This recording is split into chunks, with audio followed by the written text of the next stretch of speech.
Hey y'all, today I'm going to be telling y'all about teen pregnancy. The term teen pregnancy has a bad stigma behind it and people generally try and avoid that conversation.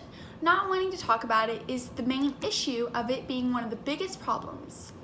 Being pregnant at a young age is a serious issue for everyone in the world, but it can be helped.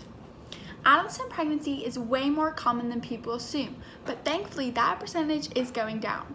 In the year 2017, a total of over 100,000 babies were born with mothers with ages 15 to 19. That statistic is straight from Planned Parenthood, so there's no arguing it. And over 100,000 seems like a really large amount, but that is only 7% less than 2016. The United States has one of the largest amounts of young mothers in the Western industrialized world. Out of 10 American teenage girls, 3 of them will get pregnant. So that means in our average class in high school of 25 kids, 2 of them will get pregnant. So not only do these teens go through this pregnancy, but research shows that 2 out of 5 fathers actually stay and help support the baby. So these young mothers have to go through this process at 15, 16 without any help from their fathers. So essentially they're going through this alone. And one of the biggest issues with adolescent pregnancy is the effect it has on their education. Raising and supporting a child while continuing their education can be manageable, but more often than not, something will get sacrificed, and it's always the education. Parenthood is the leading cause of high school dropouts. In fact, only about 40% of teenage mothers will actually graduate high school. So this means that they can't even get the basis of education because they're having to do so many other things at once. And without that base of education, they can't even get a well-paying job because the minimum is usually a high school degree.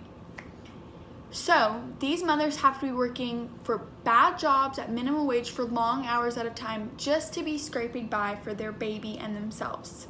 So there's no way that they could have time to also pursue an education that's even just high school, let alone a higher level like university. As one can see, this is a problem that involves everyone, not just the mother, because having less people pursuing that education, we're having less people able to fill the jobs.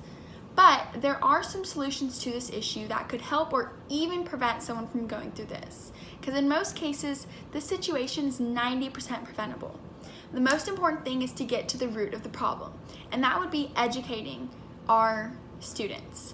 I believe it is the school's responsibility for making the students aware. In 2011 to 2013, 43% of females and 57% of males had no education whatsoever on what can happen if you have sex before they had sex their first time.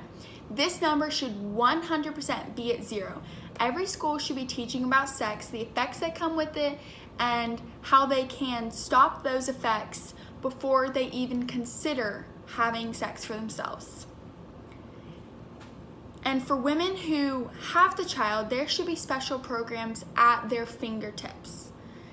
They should have special programs online that are more lenient but still get everything done correctly, or even in an ideal world, a special child-equipped school that could help the young mother go to school while their baby is in this school-equipped daycare with them. So they're there and the baby's there, so we both know they're safe, but the mother is getting their education. Doing this could make the mother's life 1,000% easier and give her so many more opportunities.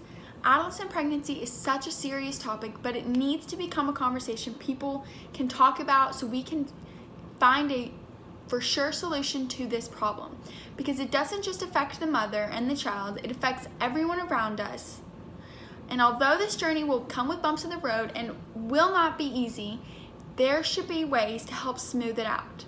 For prevention, the schools and the government need to come together to work on this sex education, and after, we need to find ways for mothers to easily find solutions for them. Thank y'all.